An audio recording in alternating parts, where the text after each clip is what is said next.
de los Apóstoles, capítulo 4. Vamos a dar inicio a este capítulo. Hace ya unos domingos atrás que finalizamos el capítulo 3. Le hemos dado algunos mensajes sueltos y vamos a dar inicio hoy a este capítulo 4 del libro de Hechos. Vamos a leer los primeros 22 versículos. Entendemos que hemos pasado gran parte del tiempo en estos primeros 3 versículos, como bien dijo un teólogo, la necesidad de que tenemos nosotros de no solamente estar con el bosque delante de nosotros, sino mirar los árboles que están en el bosque. Tenemos que mirar el contexto amplio, pero tenemos que también estar mirando los puntos y escudriñar también el consejo de esta forma. Pero hoy vamos a mirarlo de esta manera, como si viéramos el bosque, pero viendo también algunas aplicaciones y enseñanzas que podemos sacar de estos primeros 22 versículos. Vamos a leer la palabra de Dios, Hechos 4, versículo 1. Dice: hablando ellos al pueblo, vinieron sobre ellos los sacerdotes con el jefe de la guardia del templo y los saduceos, resentidos de que enseñasen al pueblo y anunciasen en Jesús la resurrección de entre los muertos. Y les echaron mano y los pusieron en la cárcel hasta el día siguiente, porque era ya tarde. Pero muchos de los que habían oído la palabra creyeron, y el número de los varones era como 5,000. Aconteció al día siguiente que se reunieron en Jerusalén los gobernantes, los ancianos y los escribas, y el sumo sacerdote Anás, Caifás y Juan y Alejandro, y todos los que eran de la familia de los sumos sacerdotes, y poniéndoles en medio les preguntaron: ¿con qué potestad o en qué nombre habéis hecho vosotros esto? Entonces Pedro, lleno del Espíritu Santo, les dijo: gobernantes del pueblo y ancianos de Israel, puesto que hoy se nos interroga acerca del beneficio hecho a un hombre enfermo, de qué manera éste haya sido sanado, sea notorio a todos vosotros y a todo el pueblo de Israel que en el nombre de Jesucristo de Nazaret, a quien vosotros crucificasteis y a quien Dios resucitó de los muertos, por él este hombre está en vuestra presencia sano. Este Jesús es la piedra reprobada por vosotros los edificadores, la cual ha venido a ser cabeza del ángulo. Y en ninguno otro hay salvación, porque no hay otro nombre bajo el cielo dado a los hombres en que podamos ser salvos. Entonces, viendo el denuedo de Pedro y de Juan, sabiendo que eran hombres sin letra y del vulgo, se maravillaban y les reconocían que habían estado con Jesús. Y viendo al hombre que había sido sanado, que andaba en pie con ellos, no podían decir nada contra. Entonces les ordenaron que saliesen del concilio y conferenciaban entre sí, diciendo: ¿qué haremos con estos hombres? Porque de cierto señal manifiesta ha sido hecha por ellos, notoria a todos los que moran en Jerusalén, y no lo podemos negar. Sin embargo, para que no se divulgue más entre el pueblo, amenacémosle para que no hablen de aquí en adelante a hombre alguno en este nombre. Llamándolos, les estimaron que en ninguna manera hablasen ni enseñasen en el nombre de Jesús. Mas Pedro y Juan respondieron diciendo: juzgad si es justo delante de Dios obedecer a vosotros antes que a Dios, porque no podemos dejar de decir lo que hemos visto y oído. Ellos entonces les amenazaron y les soltaron, no hallando ningún modo de castigarles por causa del pueblo, porque todos glorificaban a Dios por lo que se había hecho, ya que el hombre en quien se había hecho este milagro de sanidad tenía más de 40 años. Habíamos dicho que en el principio de la iglesia, cuando se constituye la iglesia en aquel día, en Pentecostés, allí estando los apóstoles reunidos en aquel aposento, y después de ese tiempo, por medio de la predicación de Pedro, allí mismo, se salvaron como 3,000 personas por la exposición de la palabra por medio de Pedro. Y vimos allí como los discípulos, a partir de ese tiempo, la manera que ellos vivían en gozo, vivían en armonía, vivían escuchando la palabra de Dios con libertad, vivían en un gran beneficio de parte de Dios. Habíamos dicho que esa había sido como un tiempo de la luna de miel de la iglesia. La iglesia pasaba buenos tiempos, no había oposición, el pueblo se maravillaba, el pueblo se gozaba, aunque no se juntaban muchos con ellos, dice, pero el pueblo aceptaba de alguna manera lo que ellos estaban viendo, lo que Dios estaba haciendo por medio de estos hombres. Pero a partir del capítulo 4 empieza un nuevo periodo de la iglesia. Y este periodo no es un periodo dulce como el anterior, sino que es un periodo difícil, un periodo de persecución, un periodo donde la iglesia iba a recibir oposición, freno y hasta la muerte. Y aquí ya vemos en el inicio de este capítulo 4 cómo a raíz de el bien y la predicación que Pedro da en aquel pórtico y de la sanación de este cojo, ya enseguida ya los gobernantes y los ancianos del pueblo ya estaban encima de ellos para interrogarles o para poner sobre ellos oposición. Pero antes de que nosotros empecemos a considerar este capítulo, es importante obviamente que tengamos en mente el contexto, ¿verdad? Que repasemos un momento lo que estuvo pasando anteriormente. En el capítulo anterior se nos cuenta en singular el singular incidente que tuvo lugar en Jerusalén. Habíamos dicho una tarde, a la hora de la oración, los apóstoles Pedro y Juan subían al templo a orar. Allí estaban ellos como siempre lo hacían. Mientras entraban por la puerta del templo llamada La Hermosa, ellos se encontraron con un hombre que estaba sentado allí en el suelo. Un hombre que era cojo de nacimiento. Sus amigos y familiares llevaban continuamente a este cojo allí, lo ponían allí en el suelo para que él pidiera limosna. Solo era un pobre mendigo y el mundo no podía hacer nada por este hombre sino darle apenas alguna que otra limosna. Y esta gente, sus familias lo dejaban allí y él ponía su gorra con la esperanza de que alguien dejara caer a él algunas monedas. Cuando el hombre vio a Pedro y a Juan que venían hacia él, les pidió una limosna, pero en ese momento algo sucedió. Nos describe Lucas en el capítulo 3, Pedro con Juan, fijando en él los ojos, le dijo, míranos. Entonces él les estuvo atento, esperando recibir de ellos algo. Entonces Pedro pronunció aquellas palabras inmortales. No tengo plata ni oro, pero lo que tengo te doy. En el nombre de Jesucristo de Nazaret, levántate y anda. Versículo 6 del capítulo 3. Y se acercó y lo asió de la mano, Pedro, de su mano derecha, y se nos dice que al momento se le afirmaron los pies y sus tobillos, y levantándose de un salto, entró con ellos en el templo, y dice la palabra de Dios, andando y saltando y alabando a Dios. ¿Cuál fue el resultado de esto? De este evento, de este milagro, incluso de la predicación. ¿Cuál fue el resultado de esta obra de bien?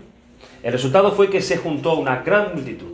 Una gran multitud se agolpó allí, como siempre ocurre cuando sucede algo maravilloso, sorprendente, la multitud se agolpa para ver qué es lo que está pasando allí. Vinieron corriendo para ver qué es lo que sucedía y viendo a este hombre que conocían ellos, porque era un hombre que durante 40 años estuvo allí, lo veían que andaba y saltaba y alababa a Dios como jamás lo había hecho este hombre.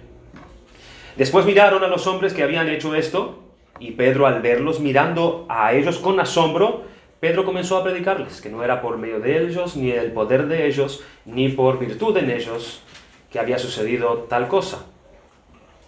Y hemos considerado juntos el relato que hace Lucas del sermón de Pedro. Como Pedro les predica, los confronta, los denuncia y les anuncia el Evangelio y los beneficios que tiene el Evangelio de Jesucristo. Y da absolutamente todo mérito a ese milagro, a lo que había acontecido, al nombre del Señor Jesucristo. Llegamos ahora a la consecuencia de estos acontecimientos. Hubo consecuencias por lo que pasó. Pedro había predicado, había explicado lo que había sucedido, pero ese milagro y la predicación motivaron que los sacerdotes, los saduceos y la guardia del templo arrestaran a Pedro y a Juan y los sometieran a un juicio. A un juicio. En los 12 primeros versículos del capítulo 4 tenemos ese informe de lo que les hicieron a esos dos apóstoles, lo que les dijeron y lo que Pedro respondió. Lo que podemos ver aquí con claridad, una descripción de la primera persecución. Escuchen, es una descripción de la primera persecución a la que hizo frente la iglesia cristiana. La primera persecución, una persecución que surgió del rechazo de las autoridades y del mensaje del Evangelio. Surge a raíz de esto. Y esto es algo de suma importancia. Es la primera persecución, lo cual le confiere una importancia tremenda, ya que tiene todas las características de cada una de las persecuciones que sufrirá la Iglesia de Cristo a lo largo del mundo hasta hoy y hasta la segunda vuelta del Señor Jesucristo. Todas las características las tiene las persecuciones a esta primera persecución que sufre la Iglesia en el primer tiempo. La persecución siempre aparece como resultado de la incredulidad. Y aquí en Hechos 4 nosotros vemos un rechazo del Evangelio por causa de la incredulidad.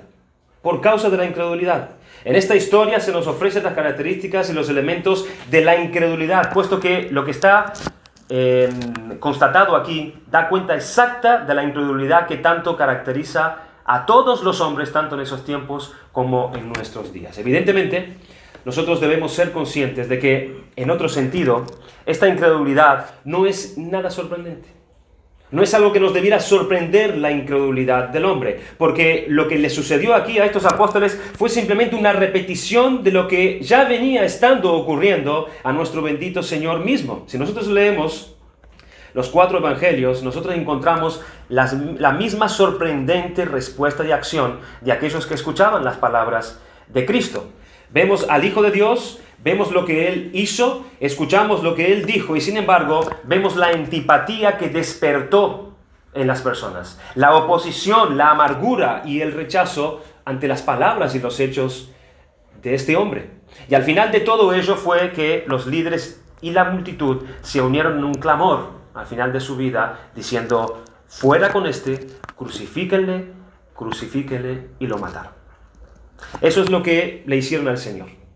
Y Él profetizó en Juan capítulo 15 que esa sería la suerte que correrían todos sus seguidores, y así ha sucedido a partir de ese momento hasta el día de hoy y hasta el día que nuestro Señor regrese. La incredulidad, hermanos, no es nada nuevo. No es algo nuevo. La incredulidad es tan antigua como la misma predicación del Evangelio. No podemos decir que rechazar el Evangelio es algo actual, no es algo de hoy, no es algo que venimos experimentando hace unos años, no, esto es algo ya viejo, esto es algo antiguo. La idea de que tenemos que sentirnos desilusionados cuando la gente no cree en el Evangelio, que tenemos que sentir que algo ha ido mal cuando predicamos. ¿Y por qué no crees? Si estamos insistiendo una y otra vez y una y otra vez, y no debiéramos sorprendernos, hermanos, que esto no suceda. Es una idea totalmente equivocada. La idea de que el Evangelio es un mensaje que debe atraer al hombre y a la mujer no es una idea correcta en absoluto. El Evangelio no atrae a las personas. El Evangelio atrae oposición de las personas. Esa es la realidad. Las personas por naturaleza siempre lo han odiado y siempre lo han rechazado.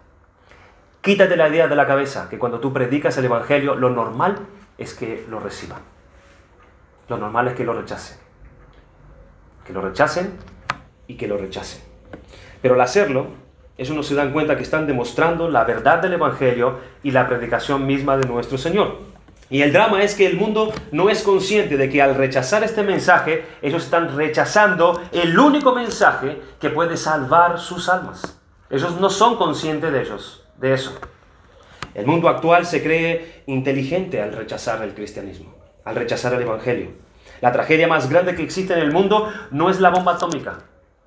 La tragedia más grande que existe en el mundo no son las guerras, no son las enfermedades, no son, hermanos, los malos gobernantes que tenemos nosotros. No, la tragedia más grande es la negación del Evangelio. Si la gente creyera en el Evangelio, seguro que se solucionaría la mayoría de estos problemas. Pero ¿por qué se ha rechazado el Evangelio? La respuesta de nuestro Señor es: sin causa me aborrecieron. No hay causa. No hay motivo para rechazar el Evangelio. O como dijo al morir en la cruz, Él dijo: Padre, perdónales porque no saben lo que hacen.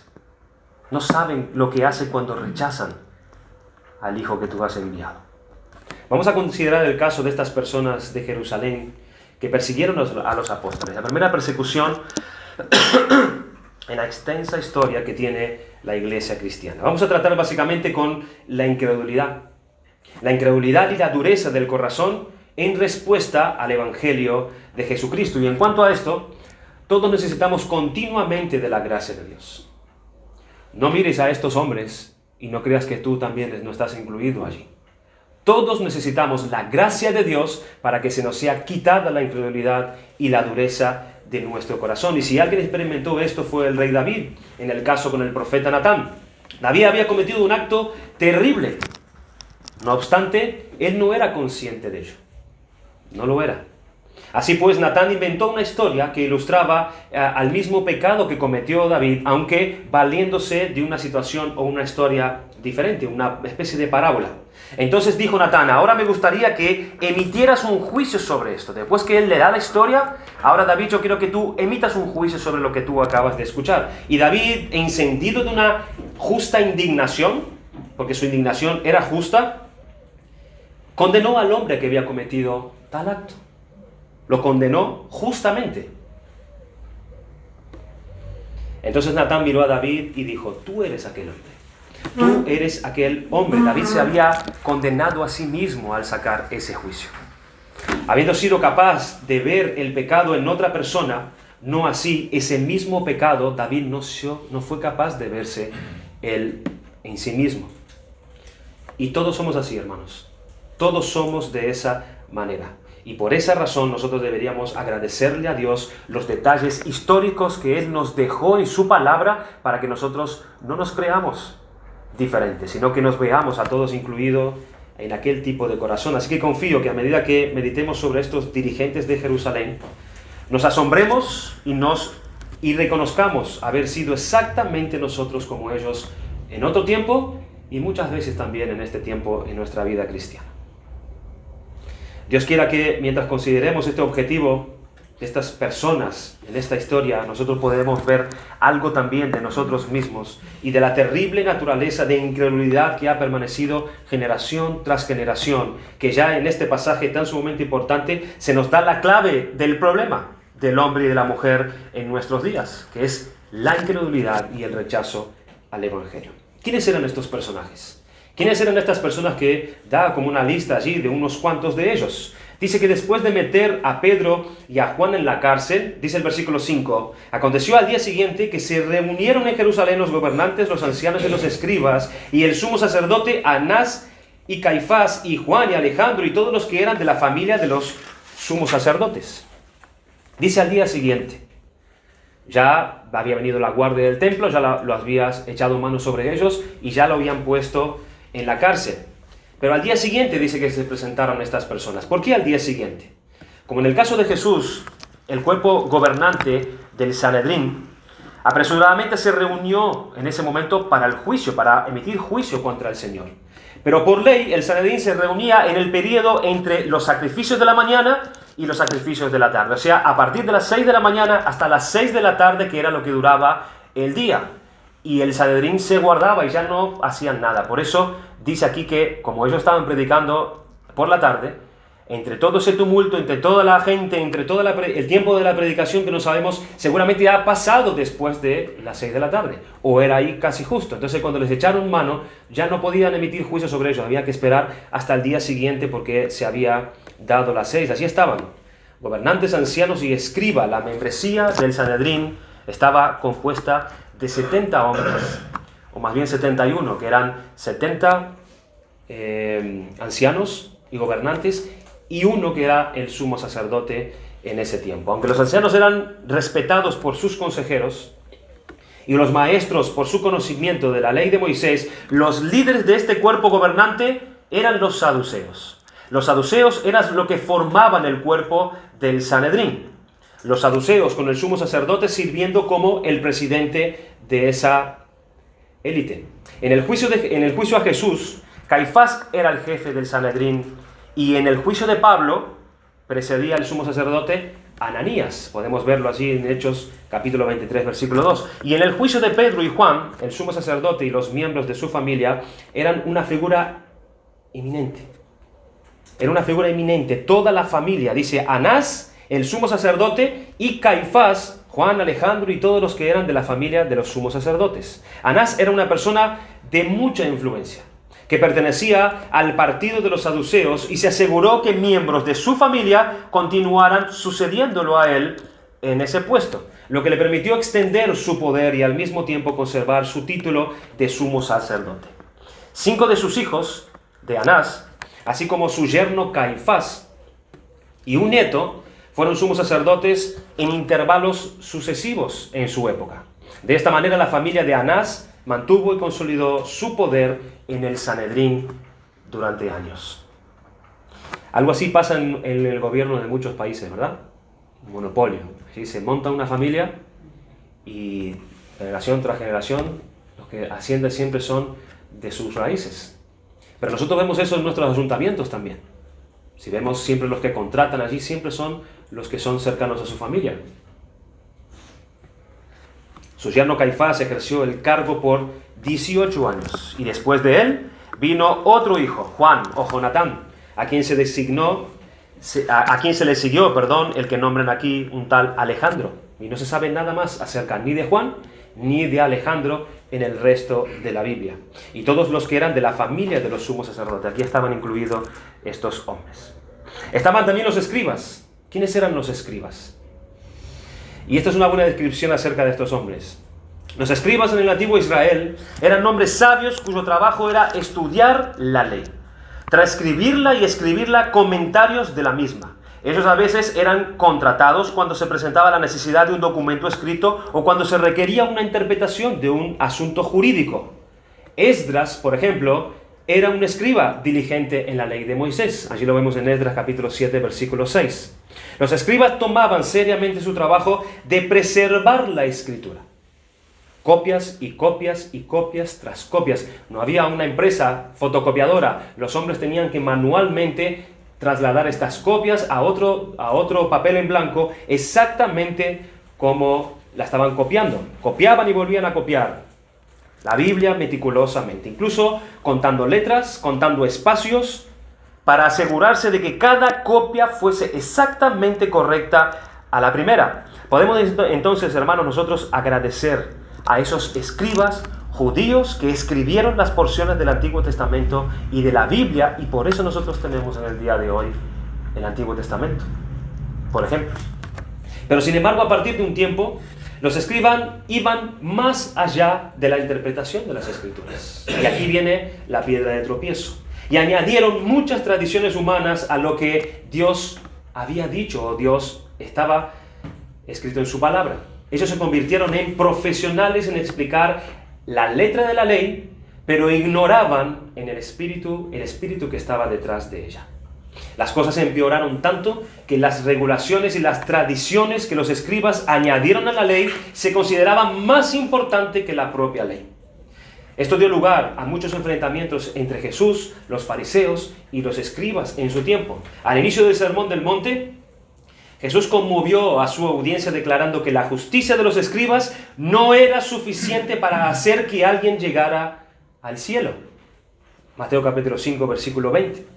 Así que una gran parte del sermón de Jesús trató con lo que le habían enseñado al pueblo, por medio de los escribas, por supuesto, y lo que Dios realmente quería del pueblo. Una cosa es lo que ellos enseñaban y otra cosa es lo que Dios quería. Por eso el Señor les decía, oíste que fue dicho, pero yo os digo. El Señor traía la ley, ellos enseñaban sus tradiciones. Oíste que fue dicho, pero yo os digo. Hacia el final del ministerio de Jesús, Él condenó totalmente a los escribas por su hipocresía. Hipócritas lo llamó.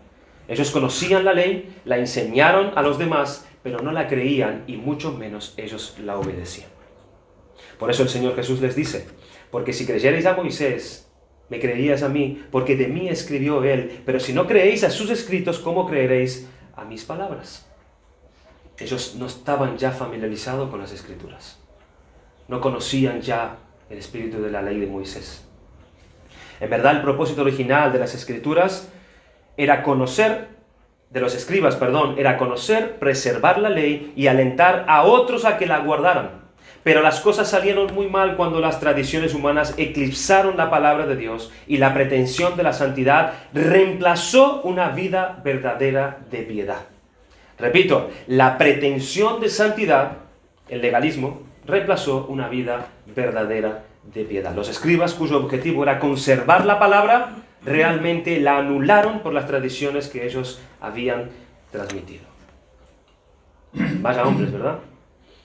Estos hombres fueron los que estaban de pie, apresando a Jesús, y estos hombres fueron los que estuvieron después apresando a todos aquellos que venían en el nombre de Jesús.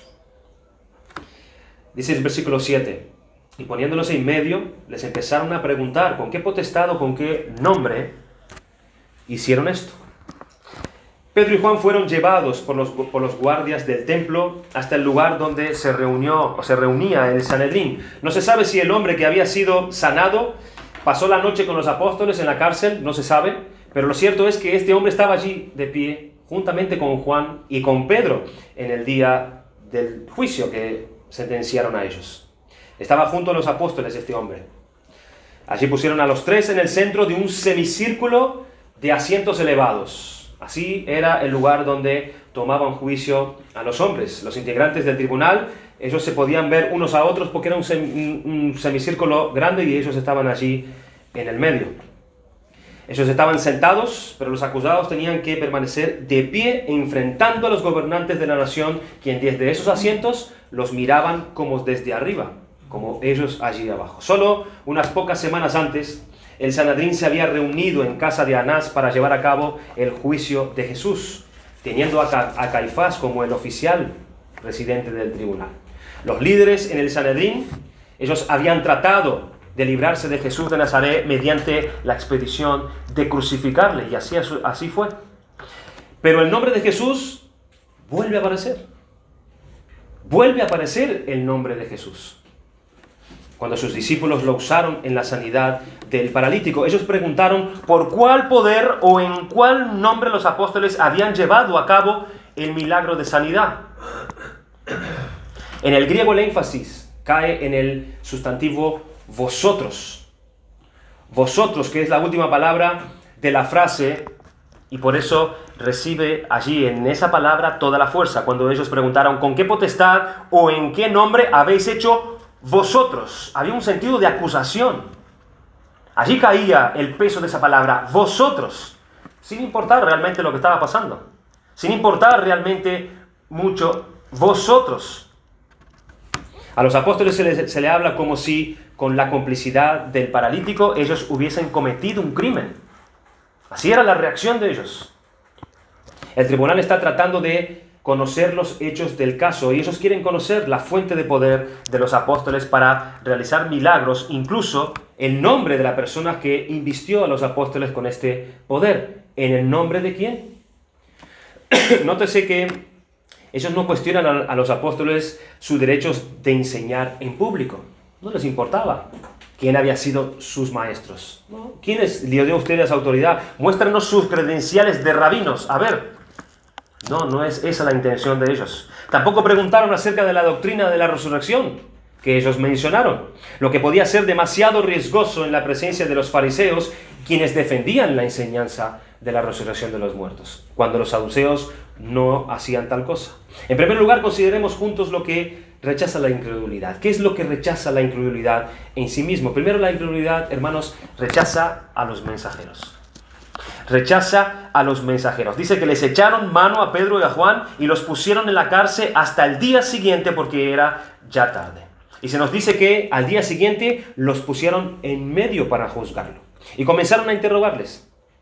Se trata de una persecución de la iglesia, ya lo habíamos dicho. Y en particular de los dos principales apóstoles en ese momento, Pedro y Juan, por medio de los cuales habían tenido lugar el incidente allí en el pórtico de Salomón. Debemos empezar con esto. La predicación de Pedro es lo que motivó el problema. Cae el peso sobre el mensajero, pero lo que ocasiona el problema es la predicación. La multitud se había agolpado y había escuchado, estaban asombrados mientras Pedro les explicaba el evangelio de Cristo, el evangelio de aquel que sanó a ese hombre. Por tanto, las autoridades se enojaron con ellos. Se enojaron grandemente con estos hombres.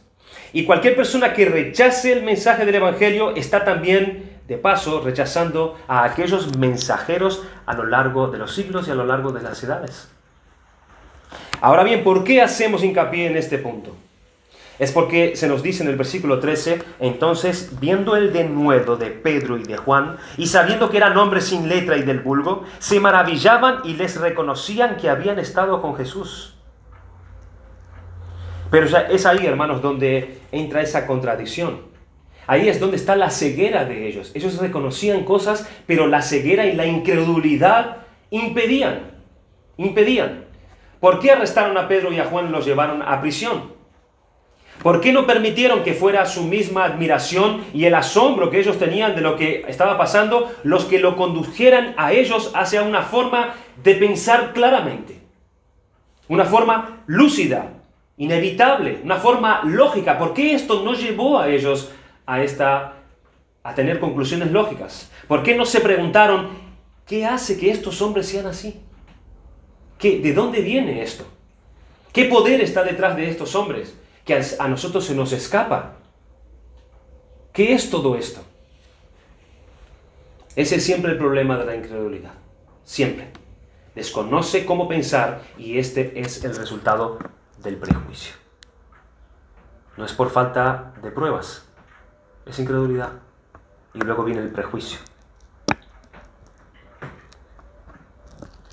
Vemos aquí un fenómeno extraordinario, lo que pasó en ese momento. El cojo que jamás había caminado, ahora él estaba andando, estaba saltando y estaba alabando a Dios. Y aparentemente lo habían hecho estos dos hombres. Supuestamente era el poder de los hombres en una multitud. Y el día anterior uno de ellos había predicado un sermón de lo más impactante allí, delante de todo el mundo.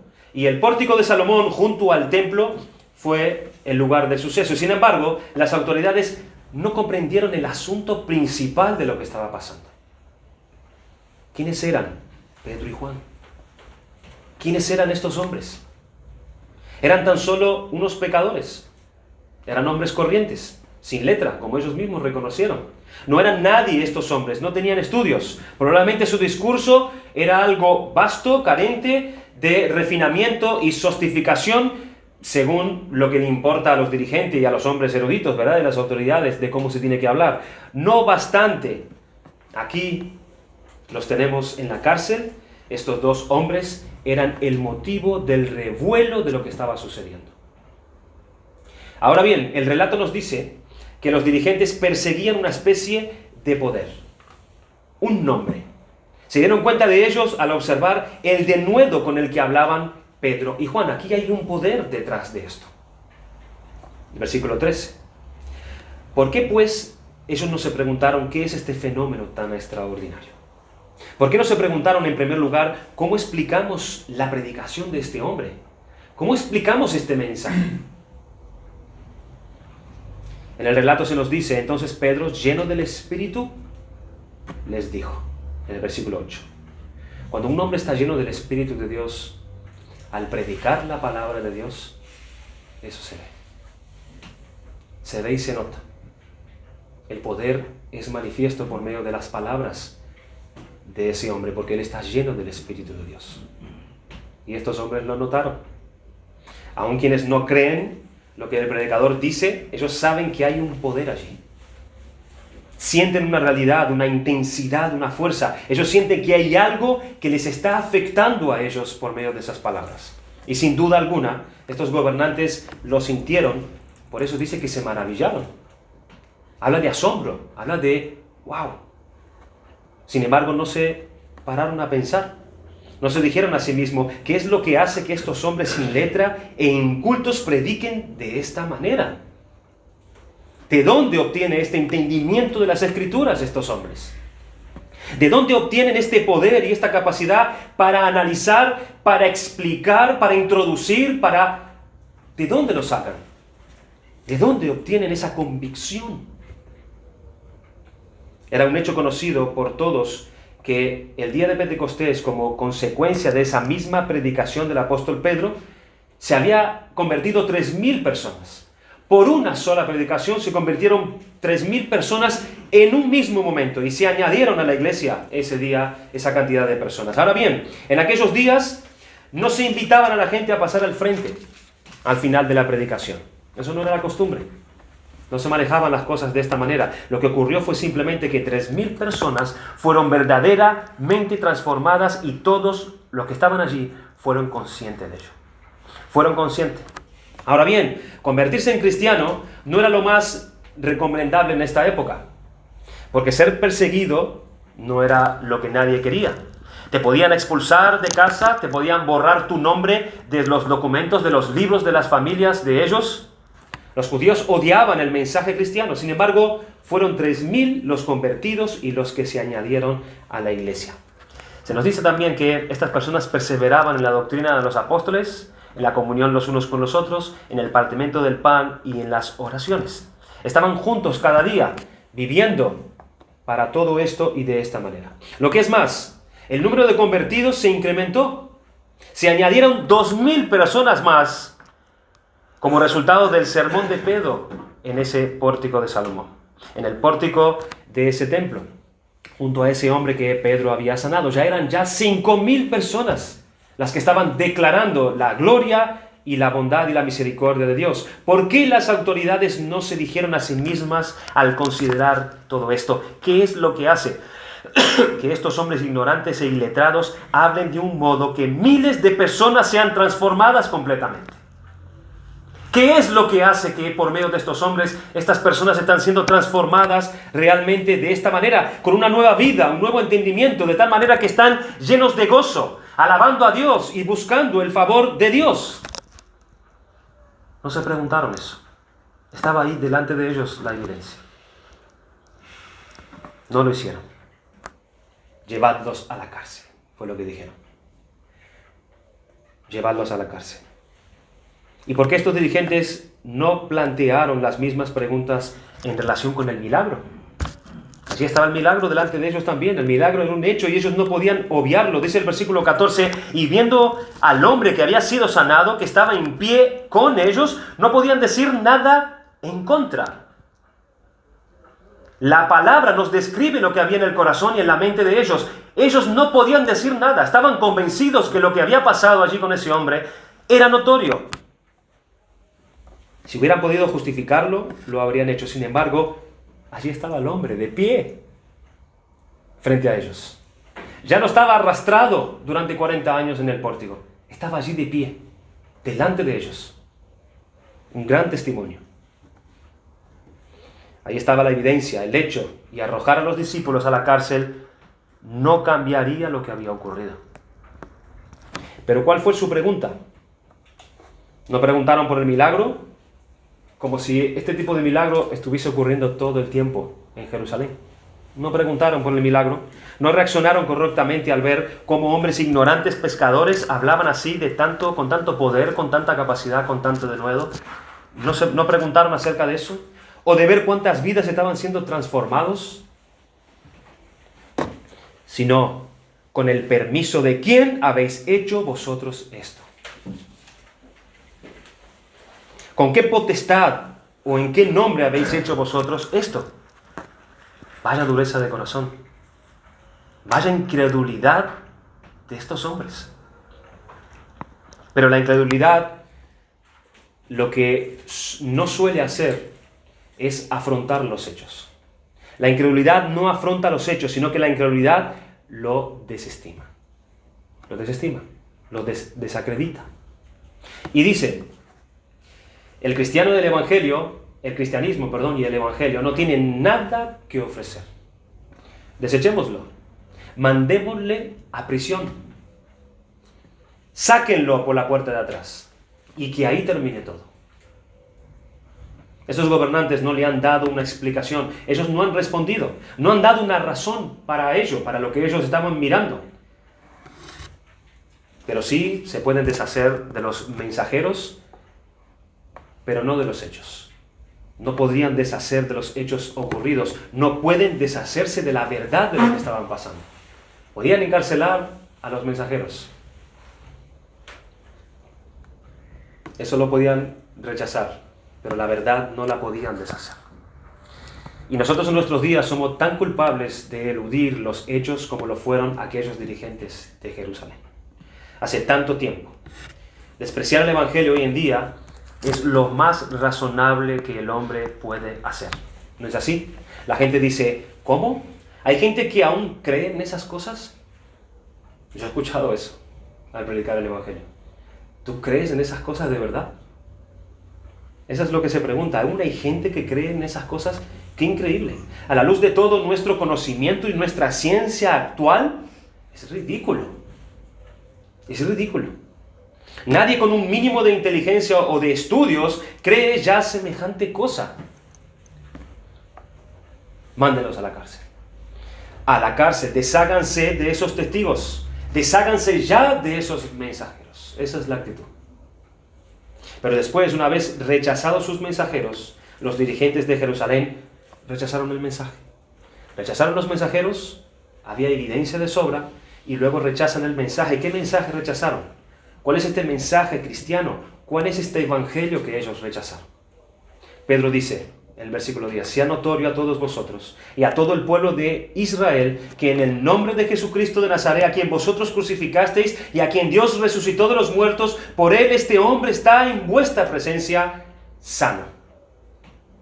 El evangelio es el extraordinario mensaje referido a la persona que aquí aparece descrita en las palabras de Pedro.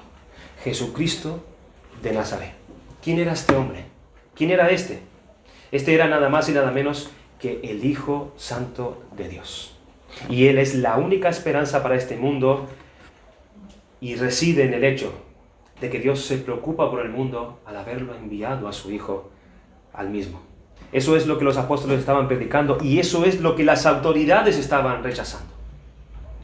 Aquel que siempre había hecho el bien, que había enseñado y predicado solamente la verdad de Dios, murió en un madero de la manera más vergonzosa que se puede imaginar, en una agonía y en un sufrimiento indescriptible. Y tras su muerte, bajaron su cuerpo y lo pusieron en un sepulcro. Hicieron rodar una piedra en la entrada del mismo, lo sellaron y pusieron a varios soldados para que hicieran guardia sobre su tumba. Pero no ese es el final de la historia. El cojo aún seguiría sentado en vano en la puerta del templo llamada La Hermosa, si la historia hubiese acabado allí. Y Pedro jamás hubiera sido capaz de predicar como lo había hecho. ¿Qué sucedió? Que suelto los dolores de la muerte, Cristo resucitó de la tumba. Cristo resucitó de entre los muertos. Y esto es un hecho. Esto es un hecho. Nunca hubiera existido apóstol ninguno. Nunca. Jamás hubiera habido una iglesia cristiana si no hubiera sido por este hecho de la resurrección de Jesucristo. Si no hubiera resucitado de entre los muertos, nunca hubiera existido un evangelio el cual predicar. Nunca. Pero Cristo resucitó. Se apareció a los discípulos, les dio una comisión, ascendió al cielo en presencia de ellos e hizo descender el Espíritu Santo sobre ellos el día de Pentecostés, como había prometido. Sucedieron pues milagros y pudieron predicar en el Espíritu y con el poder de Dios. Ese es el mensaje que Pedro les declaró, como si estuviese diciendo, nosotros no somos nadie. Nosotros no somos nadie, somos hombres sin letras e ignorantes. Ustedes tienen razón, no tenemos nada que decir por nosotros mismos. Si tenemos nada en nosotros o que proceda de nosotros para poder decir, tan solo somos testigos de las cosas. Únicamente relatamos los hechos y no podemos dejar de decir lo que hemos visto y oído. Pero en tercer lugar, la incredulidad no desprecia únicamente el mensaje, no desprecia el mensajero, también rechaza los resultados del mensaje. Los resultados del mensaje, como expresa Pedro allí en el capítulo 4, el 8 y el 9, dice, gobernantes del pueblo y ancianos de Israel, puesto que hoy se nos interroga acerca de ¿qué? Del beneficio hecho a un hombre enfermo. Esto es lo más impactante y sorprendente de todo. Ustedes nos habéis arrojado a la cárcel, dijo Pedro en otras palabras, ahora nos estáis juzgando, pero ¿por qué estamos aquí? Dinos por qué estamos aquí. Estuvimos en prisión la pasada noche. ¿Por qué estamos ahora ante el tribunal? ¿Qué es lo que hemos hecho? ¿Nos hemos emborrachado? ¿Hemos cometido un crimen? ¿Hemos blasfemado el nombre de Dios? ¿Hemos destruido el lugar? ¿Hemos causado estragos en Jerusalén? No hemos hecho nada de eso. Se nos está sometiendo a juicios porque hemos hecho un bien a un hombre. Un bien. Podemos percibir la incredulidad, hermanos, en estos hombres. Se rechaza el beneficio. Esta no fue la culpa. Esta no fue la lucha, preguntamos, de Cristo con estos hombres. Cuando Cristo dijo, Jesús les respondió, muchas buenas obras os he mostrado de mi Padre. ¿por cuál de ellas me apedreáis? ¿Por cuál? Versículo 37, si no hago las obras de mi Padre, no me creáis, mas si las hago, aunque no me creáis a mí, creed a las obras, para que conozcáis y creáis que el Padre está en mí y yo en el Padre. Rechazar los beneficios del Evangelio. Eso es terrible. Es terrible. Y esto es lo asombroso de la incredulidad. Pedro y Juan fueron llevados a prisión y sometidos a juicio por haber hecho posible que un cojo de nacimiento se levantara, se pusiera en pie, caminara, saltara y alabara a Dios. Y esto es tan solo una tenue ilustración de todas las bendiciones de nuestro bendito Señor Jesucristo ha traído al mundo con su venida. Cuando Jesús estaba predicando y enseñando, Juan el Bautista, ¿se acuerdan? Quien había llevado a la cárcel, él empezó a dudar. Empezó a dudar si realmente este era o no el Cristo. ¿Eres tú el que había de venir? ¿Envió mensajeros él esperando a otro? ¿O tenemos que esperar a otro? La respuesta que nuestro Señor le dio fue esta: id y haced saber a Juan las cosas que oís y veis. Esto es lo que estaba haciendo Pedro allí, ante el Sanedrín, diciendo las cosas que él vio y oyó. Y aquí Jesús le está mandando a los discípulos de Juan: id y decid las cosas que ustedes oyen y ven. Los ciegos ven, los cojos andan, los leprosos son limpiados, los sordos oyen, los muertos son resucitados y a los pobres es anunciado el Evangelio. Beneficios del Evangelio. Miren los beneficios del Evangelio. Por todas estas cosas, estos hombres lo rechazaron. Venid a mí todos los que estáis trabajados y cargados, yo os haré descansar, dijo el Señor. El descanso de tu incesante búsqueda de la verdad lejos de Cristo. Hay mucha gente que está buscando la verdad, pero no por medio de Cristo y lejos de Cristo. Descanso de tu confusión intelectual. Descanso de tu empeño en ser justo. Descanso de tratar de ser santo, limpio y puro con tus propias fuerzas. Descanso en tu búsqueda de Dios. Descanso de todas tus dificultades. Perdón de tus pecados. Beneficios, beneficios y beneficios trae el Evangelio. Los más grandes beneficios que el mundo jamás haya conocido han venido a través del Evangelio de Jesucristo. La incredulidad lleva al hombre a rechazar los mensajeros, a rechazar el mensaje de los mensajeros y a rechazar los beneficios que trae el mensaje de esos mensajeros. Dice el versículo 11, este Jesús es la piedra reprobada por vosotros los edificadores, la cual ha venido a ser cabeza del ángulo. Pedro no solamente los acusa, sino que además los exhorta por el hecho de haber reprobado al Señor Jesucristo. Es como un alumno que no es aprobado. Él no da la talla. Hay que desaprobarlo. Ese es el sentido de esta palabra. Aquí cita de un salmo muy conocido, el Salmo 118, versículo 22, y con esta cita, Pedro recuerda a los principales sacerdotes, a los fariseos, las mismas palabras que les había dicho el Señor Jesucristo la última semana de su ministerio. Jesús citó también el Salmo 118, las mismas palabras, y explicó las palabras de este salmo a sus oyentes, el Señor Jesucristo, diciendo: por eso les digo que el reino de Dios se les quitará a ustedes y se le entregará a un pueblo que produzca el fruto del reino. El que caiga sobre esta piedra quedará despedazado, pero aquel sobre quien ella caiga será pulverizado. Cuando Jesús pronunció aquellas palabras, los principales sacerdotes y los fariseos se dieron cuenta que se estaba dirigiendo a ellos. A ellos. Y ahora Pedro les dice las mismas cosas. Las mismas cosas. Los miembros del Sanedrín son los edificadores espirituales de la casa de Dios. Eran los encomendados a esta tarea, por el cual ellos tienen que escoger la piedra. Ellos debían ser los que escogieran la piedra cuando ésta apareciera. Pero rechazaron una de esas piedras, a la que consideraron no apta, reprobada. Ellos eran los edificadores. Ellos tenían que edificar el templo espiritual de Israel. Y rechazaron la piedra angular, la piedra que sostiene todo el edificio.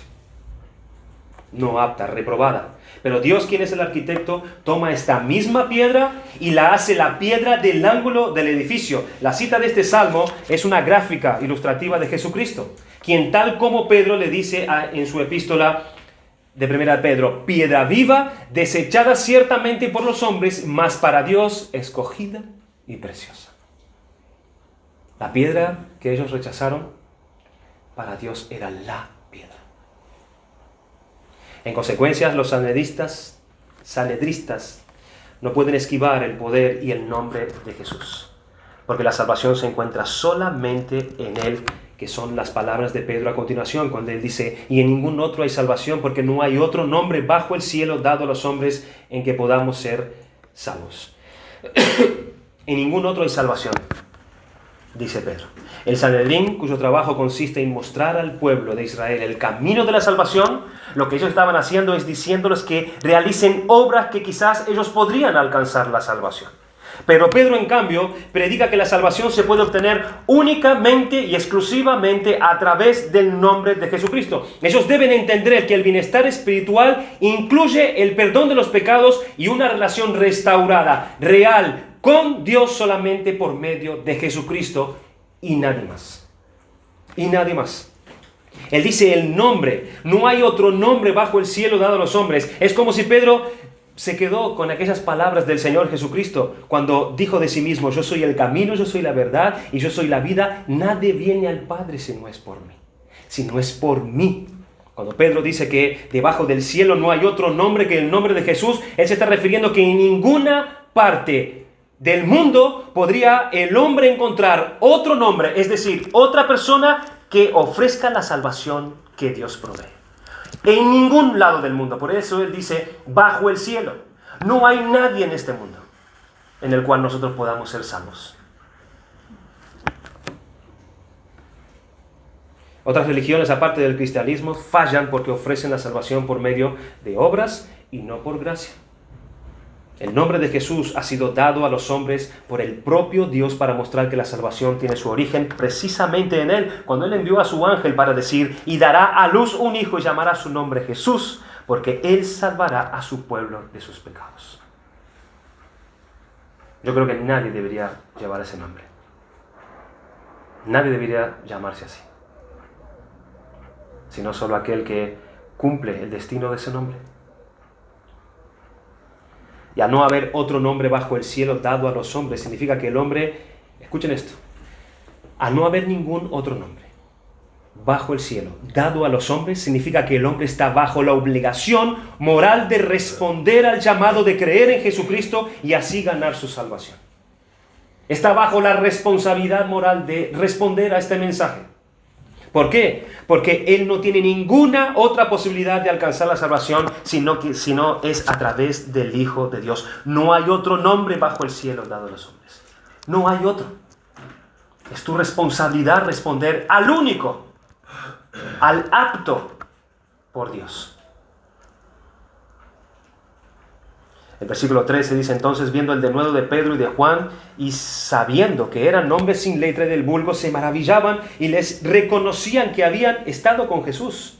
Aquí ellos empiezan como a encajar las piezas del puzzle. Ellos empiezan a reconocer que estos habían estado con Jesús. Dice el versículo 14, y viendo al hombre que había sido sanado, que estaba en pie con ellos, no podían decir nada en contra. Es decir, que el cojo estaba allí, como hemos dicho, en pie, y la evidencia era obvia. Estaba en pie allí delante de ellos. No podían decir nada en contra. Estos gobernantes estaban cogidos por todas partes. Cogidos por todas partes. Es decir, tenían todas las razones y tenían todos los argumentos para decir, tenemos que creer en Jesucristo, que ciertamente por Él ha sido hecho esto. Teniendo todas las razones y teniendo todas las puertas y las ventanas de escapes cerradas, ellos decían, no. No. Esto no es un asunto de razones, Pedro. No te he traído aquí para razonar con nosotros. El versículo 15 dice, entonces les ordenaron que saliesen del concilio y conferenciaban entre sí. Allí estaban ellos, en su privacidad, conferenciando a ver qué iban a hacer con estos hombres. Pero no se juntaron, hermanos, para humillarse. No se apartaron para humillarse realmente de lo que estaban haciendo. No para decir, sí, es verdad, ¿qué hemos hecho nosotros? Estos hombres tienen razón, ¿qué haremos? Sino que dice el versículo 16, ¿qué haremos con estos hombres? Porque de cierto señal manifiesta ha sido hecha por ellos, notoria, ¿ven? Notoria a todos los que moran en Jerusalén, y nosotros no podemos negar, ellos son conscientes que no lo pueden negar.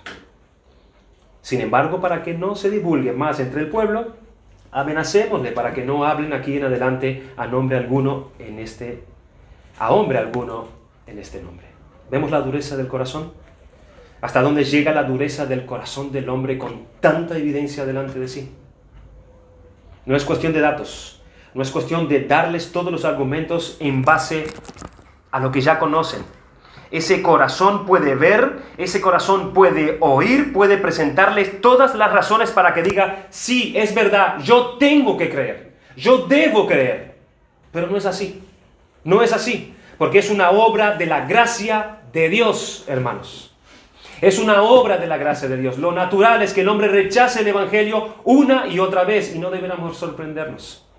Es una obra de la gracia de Dios. Que el hombre sea quebrantado, humillado y venga al entendimiento que solamente el Espíritu de Dios puede traer. Versículo 18, y llamándolos, les estimaron que en ninguna manera hablasen ni enseñasen en el nombre de Jesús. Y aquí vemos, al no haber más salida, ellos usan su autoridad. Usan la autoridad que ellos tienen como líder. Ustedes ya no hagan más esto. Y se acabó. Pero ellos les devuelven la pelota nuevamente diciendo, mas Pedro y Juan respondieron diciendo, juzgad si es justo delante de Dios obedecer a vosotros antes que a Dios. Juzgad vosotros. Ustedes nos han planteado una resolución. Vinieron entre nosotros y nos han obligado a nosotros a no enseñar. Pero juzguen ustedes, juzguen si esto es justo, obedecer a vosotros u obedecer a Dios.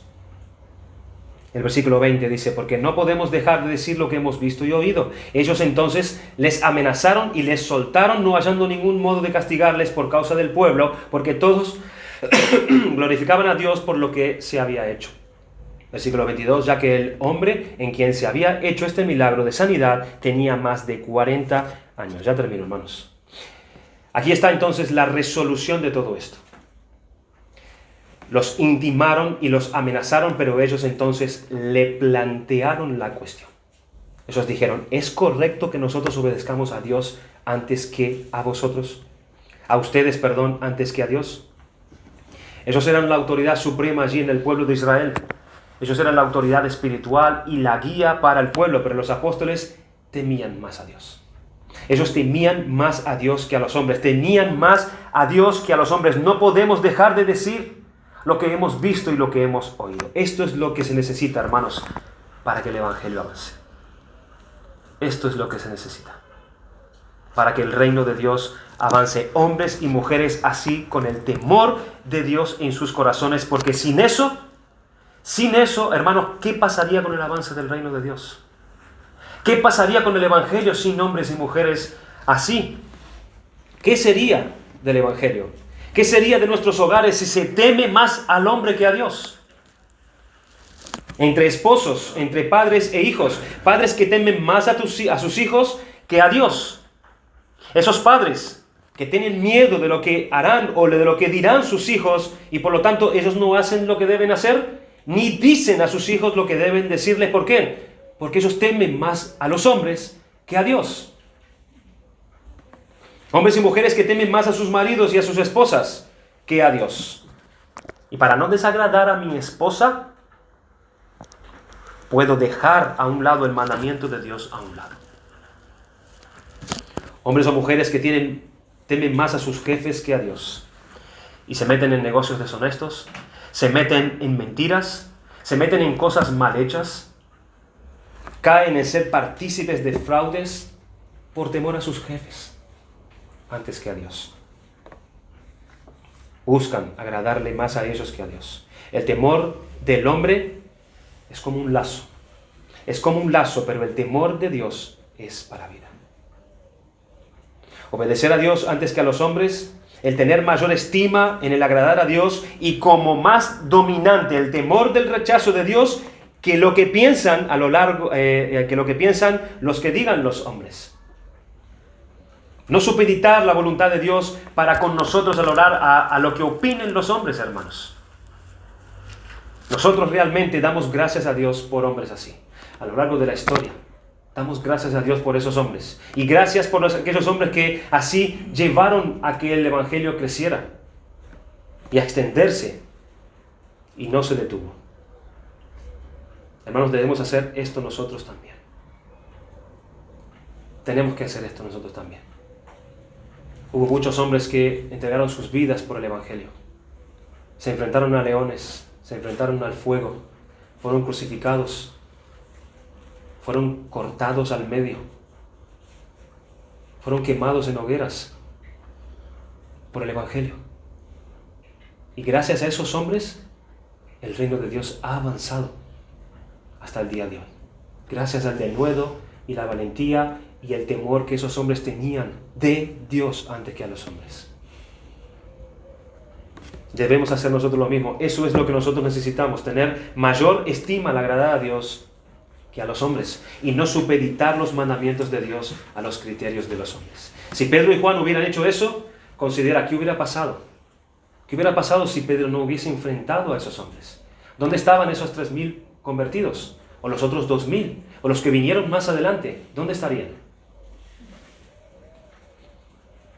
El Evangelio ha avanzado por hombres y mujeres así. El reino de Dios se establece en la tierra cuando hombres y mujeres llenos del Espíritu Santo andan en obediencia a Él, y el temor a Dios es ciertamente lo que a ellos les mueve a hacer lo que ellos deben hacer. Dice en Proverbios, y con esto termino, 14, 26, 27, en el temor de Jehová está la fuerte confianza, y esperanza tendrán sus hijos. El temor de Jehová es manantial de vida para apartarse de los lazos de la muerte. El temor al Señor. Como nosotros tenemos que tener presente este ejemplo que Pedro aquí nos dio, para que nosotros sepamos cómo es que el Evangelio avanzará, para que sepamos cómo es que se avanza el reino de Dios, tenemos que dar gracias a Dios por hombres así. ¿Cuántos beneficios hemos tenido nosotros porque han habido hombres así para con nosotros? ¿Cuántos beneficios hemos recibido de parte de Dios? Ahora nos toca a nosotros, hermano. Te toca a ti y me toca a mí. ¿Qué haremos nosotros ante esto? Sean nuestras palabras la de Pedro. Juzgad si es justo delante de Dios obedecer a vosotros antes que a Dios, porque no podemos dejar de decir lo que hemos visto y oído. Sean estas nuestras palabras. Vamos a dar gracias al Señor.